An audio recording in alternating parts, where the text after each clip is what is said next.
moreover অসমীয়াত moreover এই শব্দটোৰ অৰ্থ হ'ব ইয়াৰ উপৰিও তাৰোপৰি বা তদুপৰি অহা এই দুটা বাক্যৰ সহায়ত আৰু বেছি ভালকৈ বুজি লওঁ The whole report is badly written.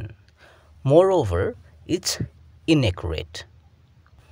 গোটেই ৰিপৰ্টটো বেয়াকৈ লিখা হৈছে তদুপৰি বা ইয়াৰ উপৰিও ই শুদ্ধ নহয় Ram is handsome. Moreover, he is rich. Ram ধুনীয়া তদুপৰি বা ইয়াৰ উপৰিও তেওঁ ধনী